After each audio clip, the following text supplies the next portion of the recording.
राज्य के पूर्व मंत्री विधायक धर्मराव बाबा आत्राम राष्ट्रवादी कांग्रेस पार्टी तथा विदर्भ किसान मजदूर कांग्रेस के अधिकृत उम्मीदवारों के प्रचार के लिए चंद्रपुर पहुंचे और एक प्रचार सभा के दौरान महायुति के घटक दल भाजपा तथा शिवसेना को आड़े हाथ लिया।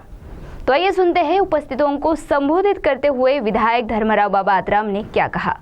चंद्रपुर महानगर पालिका के चुनाव में अब लगातार तेजी देखने को मिल रही है और राजनीतिक दल के नेता लगातार अपने अपने उम्मीदवारों को जिताने का पूरा प्रयास कर रहे हैं। और वहीं राष्ट्रवादी कांग्रेस पार्टी तथा विदर्भ किसान मजदूर कांग्रेस के अधिकृत उम्मीदवारों के प्रचार के लिए राज्य के पूर्व मंत्री विधायक धर्मराव बाबा आत्राम का चंद्रपुर में आगमन हुआ। इस मौके पर उन्होंने उम्मीदवारों के प्रचार हेतु सभाएं ली। इस दौरान महाकाली वार्ड प्रभाग क्रमांक 12 के उम्मीदवारों के प्रचार के लिए उन्होंने कालाराम मंदिर के मैदान पर एक चुनावी सभा को संबोधित किया। इस दौरान मंच पर शहर जिला अध्यक्ष राजीव कक्कड़ के साथ चारों उम्मीदवार साथ ही अन्य पदाधिकारी एवं मौजूद थे। इस मौके पर उपस्थितों को संबोधित करते हुए विधायक धर्मराव बाबा आत्राम ने राज्य के आदिवासी विकास मंत्री तथा जिले के पालक मंत्री अशोक उइके पर निशाना साधा। साथ ही महायुति के घटक दल भाजपा और शिवसेना को भी उन्होंने आड़े हाथ लिया। तो आइए सुनते हैं उन्होंने इस मौके पर क्या कहा। तर आता मतदान मागायचं 8.5 वर्षानंतर तुम्ही 8.5 वर्ष कार्यकाल आपण त्यांना दिलं।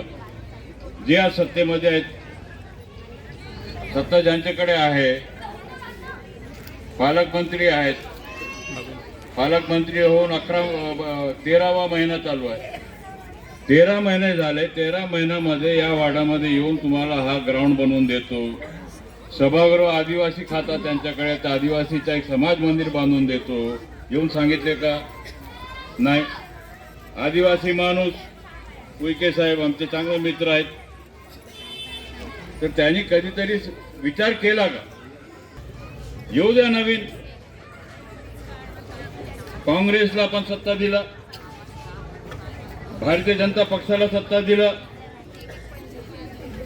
महायुतीमध्ये आमचे सहकारी आहेत एकनाथरावजी शिंदे 8.5 वर्षापासून काय दिले तुम्हाला असा आम्ही विचारला तर प्रश्न, साधा रस्ता देता आला नाही, साधा ग्राउंड आपला इथे बाजूला ग्राउंड आहे त्याला चांगल्या प्रकारचं व्यवस्थित व्यवस्था करता आला नाही। तर हे सगळ्या गोष्टी आहेत। हे टीका टिप्पणी करण्यापेक्षा तुमच्याकडे अधिकार असताना तुम्ही काय केले नाही। आता पुन्हा 8.5 वर्षानंतर सांगतात की आम्ही हे करू, आम्ही ते करू। आता त्या सगळं आपण 8.5 वर्ष दिलं त्यांना, 4-5 वर्षाकरता मला सत्ता द्या।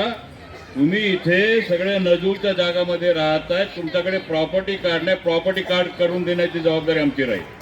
हे मी सांगतो, तुमचा सगळं तुमचा, प्रशासन तुमचा।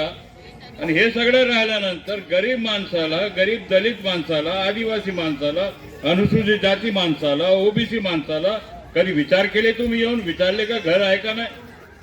तुम्ही ज्या जागामध्ये राहता तुम्हाला पट्टा आहे का नाही? हे दिला पाहिजे का नाही?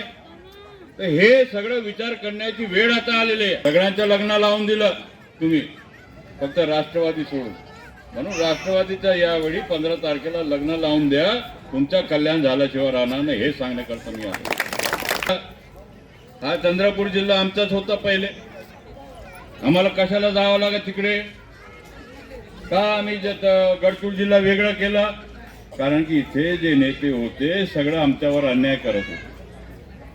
शेवटचा माणूस शिरोंच्या माणसावर अन्याय होत होता, कुर्तीच्या माणसावर अन्याय होत होता, म्हणून आम्ही 12 तालुके वेगळं झालो। CTV के लिए हमारे प्रतिनिधि वैभव यारकर की रिपोर्ट।